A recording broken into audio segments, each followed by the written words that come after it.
Hello friends. तो आज इस वीडियो में हम डिस्कस करेंगे आईसीआईसीआई के बारे में। इसने हाल ही में अपने क्वार्टरली वन के रिजल्ट्स डिक्लेयर किए हैं और जो कि अच्छे खासे आए हैं, लेकिन उसके बावजूद भी ये शेयर कल से गिरे जा रहा है। तो हम इसके बारे में डिस्कस करेंगे। तो फ्रेंड्स, वीडियो शुरू करने से पहले जो हमारे नए व्यूवर्स हैं और जिन्होंने अभी तक हमारा चैनल सब्सक्राइब नहीं किया, चैनल सब्सक्राइब करें, बेल आइकन को दबाएं, वीडियो पसंद आए तो लाइक करें और अपने फ्रेंड्स एंड रिलेटिव्स के साथ भी शेयर करें। तो without wasting any time, let's begin. तो आईसीआईसीआई शेयर आखिर गुड रिजल्ट्स पोस्ट करने के बाद भी तकरीबन लगातार कल से क्यों गिरा जा रहा है, हम जानेंगे आज इसके रीजंस के बारे में। तो हम लोगों ने रिसर्च करके इसमें 5 रीजंस को ढूंढे हैं जो हमें लगता है कि इन रीजंस के कारण ये शेयर गिर रहा है। तो जैसा कि आपकी स्क्रीन में है, पहला रीज़न है प्रॉफिट बुकिंग। तो फ्रेंड्स, जब मार्केट इकोनॉमी स्ट्रेस में आई थी और जब मार्केट गिरना शुरू हुआ था, ये हुआ था कोरोना वायरस की वजह से, तकरीबन मार्च अप्रैल के ड्यूरेशन में। तो सारे के सारे जो शेयर्स थे वो मार्च में गिरे थे और सभी ने अपना अपना लो बनवाया था। आईसीआईसीआई शेयर ने भी अपना लो तकरीबन 250 के अराउंड बनवाया था। तो वहाँ पर जिन इन्वेस्टर्स ने इन्वेस्ट किया था और उसके सब्सिक्वेंट मंथ में, जैसे कि मार्च अप्रैल मई जून, इन्होंने जिसमें इन्वेस्ट किया था इस दौरान, वो अभी अपना प्रॉफिट बुकिंग कर रहे हैं इनके गुड रिजल्ट्स के बाद। और वो हालांकि जस्टिफाइड भी है। इन जिन जो लोग इसमें लॉन्ग टर्म पे नहीं घुसे थे, शॉर्ट टर्म इन्वेस्टर्स थे, वो अपना प्रॉफिट अभी बुक कर रहे हैं और इसमें कोई बुरी बात नहीं है। तो लेकिन उनके प्रॉफिट बुकिंग करने की वजह से इस शेयर में थोड़ी गिरावट देखी जा रही है। तो ये एक हो गया हमारा पहला रीज़न। जो सेकंड रीज़न होगा वो होगा ओवरऑल बैड सेंटिमेंट्स का। जैसा कि आप जानते हैं, कोरोना इश्यूज चल रहा है, लॉकडाउन चल रहा है, कोई काम नहीं चल रहा है, मार्केट में सब कुछ बंद है और कोरोना वायरस के रिजॉल्व होने के सिचुएशंस भी नियर टर्म फ्यूचर में नज़र नहीं आ रहे हैं। उस वजह से मार्केट में ओवरऑल बैड सिचुएशन है। और ये बैड सिचुएशन बैंकिंग सेक्टर में थोड़ी और गहरा जाती है, क्योंकि जैसा कि इनका बिजनेस मॉडल है लोन के ऊपर इंटरेस्ट, और वहाँ से उनका प्रॉफिट जनरेट होता है। तो उस रीज़न से बैंकिंग सेक्टर में खासकर ये जो बैड सेंटिमेंट्स हैं ज़्यादा दिखाई दे रहे हैं। और उसकी वजह से अगर आप देखा जाए तो बैंकिंग सेक्टर का सबसे दिग्गज बैंक, सबसे स्ट्रॉन्ग बैंक, सबसे बड़ा बैंक HDFC बैंक, उसमें से भी एक न्यूज़ निकल कर आई है कि जो उनके चेयरमैन हैं आदित्य पुरी जी, उन्होंने अपने शेयर्स HDFC में सेल किए हैं। उन्होंने तकरीबन 0.13% के शेयर्स, जो कि निकल के आते हैं तकरीबन 7.42 मिलियन शेयर्स, उन्होंने इसमें अपना स्टेक कम किया है। और ये इस रीज़न से भी हो सकता है, हमें लगता है कि बिकॉज ये अक्टूबर में रिटायर होने वाले, after heading this company for 26 years. इन्होंने इस कंपनी को फाउंडिंग डेज से हेड किया है। 5,000 करोड़ की मार्केट कैप की कंपनी से आज एक शेयर तकरीबन 8 लाख करोड़ का शेयर बन चुका है। इस कंपनी को इतने अच्छे से इन्होंने बनाकर इन्हें एक बैंकिंग सेक्टर का एक बेहेमोथ बना के दिया। और अब अगर ये रिटायरमेंट के टाइम पर अपनी कुछ प्रॉफिट बुकिंग करनी चाहते हैं तो ये जस्टिफाइड रीज़न माना जा सकता है। हालांकि इन्होंने अपने शेयर होल्डिंग को पूरा ज़ीरो नहीं कर दिया है। तो ये एक, लेकिन इन्वेस्टर्स को एक बैड सेंटीमेंट दे रहा है। तो इस वजह से भी पूरा ओवरऑल बैंकिंग सेक्टर में एक नेगेटिव सेंटीमेंट्स आ रहे हैं। और इसी के साथ हम आते हैं तीसरे रीजंस की तरफ।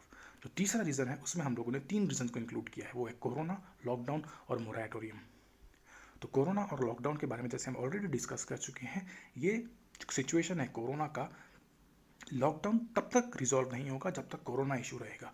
और कोरोना इशू में हालांकि हमारी pharma companies, medical institutions, health workers सभी इसमें जोशो खरोश से काम कर रहे हैं, लेकिन उसके बावजूद ये इतना ईजी नहीं होता है वैक्सीन बनाना। और इसके कोरोना के जो इश्यूज़ हैं, कोरोना के जो वायरस है, वो अपने आप को अलग अलग वेरिएंट्स में बार बार लेके आ रहा है, वो अपने को मॉडिफाई कर रहा है, जिस वजह से उसके अलग अलग वेरिएंट्स आ चुके हैं।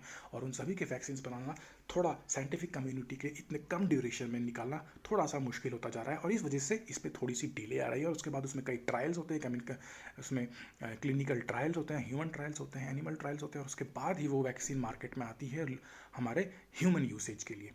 तो जब तक ये कोरोना इशू रिजॉल्व नहीं होगा, लॉकडाउन रिजॉल्व नहीं होगा, लॉकडाउन रिजॉल्व नहीं होगा तो इकोनॉमी में वापस से एक रैली आने के सिचुएशंस थोड़े कम नज़र आ रहे हैं।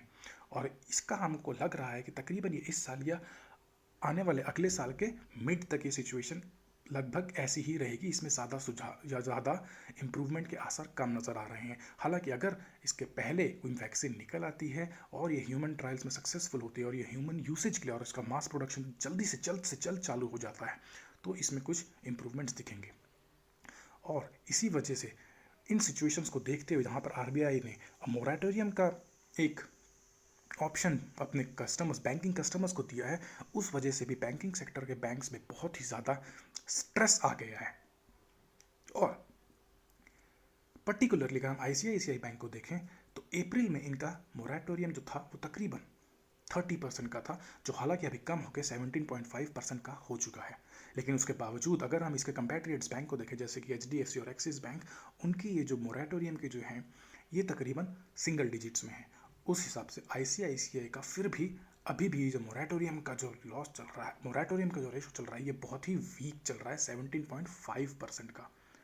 और उसके ऊपर जो बात आई है उसमें ICICI ने कोई गाइडेंस प्रोवाइड नहीं करी है, जो कि इन्वेस्टर्स का स्ट्रेस और बढ़ा रहा है और नेगेटिव सेंटिमेंट्स और लेकर आ रहा है। और ये जो सिचुएशन है ये अगस्त में भी जारी रहेगी, ऐसे हमको आसार दिख रहे हैं। ये जो प्रॉफिट बुकिंग का जो चल रहा है ये अगस्त में भी जारी रहेगा। और ये अगस्त जून जुलाई में तो थोड़ी स्टेबिलिटी हमको दिखी थी मार्केट में, लेकिन ये जो सिचुएशन है ये अगस्त में जाके भी चालू रहेगी। अगस्त में भी ये वोलेटिलिटी जारी रहेगी और हम मान रहे हैं कि अगस्त जून जुलाई की तरह एक बुल सेंटीमेंट शो नहीं करेगा, ये बेयर सेंटीमेंट शो करेगा। तो हमें लगता है कि हमें अपने कैश को बनाए रखना चाहिए। ज़्यादा मार्केट पे कैश ना लगे, थोड़ी थोड़ी मात्रा में आप लगा सकते हैं। अगर आपको कोई शेयर पसंद आता है तो उसमें थोड़ी थोड़ी मात्रा में आप बाइंग कर सकते हैं, लेकिन आप अपने हाथों में अच्छा खासा कैश जमा करके रखें। और अगर आप इस शेयर में कोई नई एंट्री लेना चाहते हैं तो अराउंड आप 340 में एंट्री ले सकते हैं। पूरा लमसम करके अपना सारा पैसा इसमें इन्वेस्ट ना कर दीजिए, थोड़ी थोड़ी मात्रा में आप इन्वेस्ट करिए। अगर ये शेयर नीचे जा रहा है तो उसमें आप बाई करिए। हाई में आप, अगर आप लॉन्ग टर्म है तो हाई पे आप फिलहाल आप एग्जिट ना लें। अगर इसी के साथ हम अपने चौथे पॉइंट्स में आते हैं जो है फाइनेंशियल्स, तो अगर हम देखें तो इनका जो रिपोर्ट निकल के आई थी क्वार्टरली वन में, इसमें इनके इनकम 22% बढ़ी है। जो पैट है इनका वो भी 36% बढ़ा है। पैट आपका मतलब प्रॉफिट आफ्टर टैक्स, वो भी 36% बढ़ा है। NIAs इनकी 20% बढ़ी है, जो कि सारे फाइनेंशियल्स को अच्छा दिखा रहे हैं। लेकिन जो एक इशू जो इसमें दिख रही है वो है NPA की। NPA भी इसमें 5.46% बढ़ा है, जो कि अच्छी बात नहीं है। तो NPA में 5.46% की बढ़ोतरी की वजह से भी एक नेगेटिव सेंटीमेंट मार्केट में दिख रहा है। और इसी के साथ अगर हम फिफ्थ एंड लास्ट पॉइंट में है तो वो है GNPA रिपोर्ट। तो RBI के जो गवर्नर है शक्तिकांत दास, उन्होंने इस सैटरडे को GNPA रिपोर्ट डिक्लेयर की है। जो GNPA रिपोर्ट क्या होती है? GNPA रिपोर्ट होती है ग्रॉस नॉन परफॉर्मिंग एसेट्स। तो इन्होंने कहा है इस रिपोर्ट के तहत जो बात निकल के सामने आ रही है वो है कि ICICI का जो पिछले क्वार्टर से जो NPA रेशो है वो बढ़कर 8% से बढ़ के तकरीबन 12% की ओर जा सकता है। और आने वाले क्वार्टर में ये 12% से बढ़ के 14.5% भी हो सकता है। और अगर ये देखा जाए तो ये जो NPA है ये ICICI का अपने सेक्टर में सबसे ज़्यादा है। तकरीबन आप इसका अंदाज़ा इस बात से लगा सकते हैं कि जो इनका NPA है वो तकरीबन HDFC बैंक के NPA से 3 टाइम्स ज़्यादा है। और यही जो एक रीज़न है, हमको लगता है इस रीज़न के वजह से ही मार्केट सेंटिमेंट्स बहुत गिर रहा है और इन्वेस्टर्स का कॉन्फिडेंस ICICI में हल्का गिर रहा है। लेकिन अगर आप ओवरऑल बात देखी जाए तो इन्होंने अपने प्रोविजंस भी करे हैं कोविड इश्यूज़ के लिए। और ओवरऑल फाइनेंशियल्स को देखते हुए हमें लगता है कि ICICI एक स्ट्रॉन्ग बैंक है। शॉर्ट टर्म में भले ही इसमें गिरावट दिख रही है, कमज़ोरी देखी जा रही है, लेकिन लॉन्ग टर्म के लिए ये स्टॉक अभी भी बुरा नहीं है। तो आप बाय ऑन डिप्स की स्ट्रैटेजी अपना सकते हैं, लेकिन सारा का सारा पैसा आप इस पर ना लगाएं। तो फ्रेंड्स, आज के इस वीडियो में यहीं तक। आपको हमारा वीडियो कैसा लगा प्लीज़ कमेंट करके बताएं। नेक्स्ट वीडियो आप किस टॉपिक पे और किस स्टॉक पे देखना चाहते हैं वो भी कमेंट करके बताएं। हम उसमें भी कुछ जल्द से जल्द वीडियो लाना पसंद करेंगे।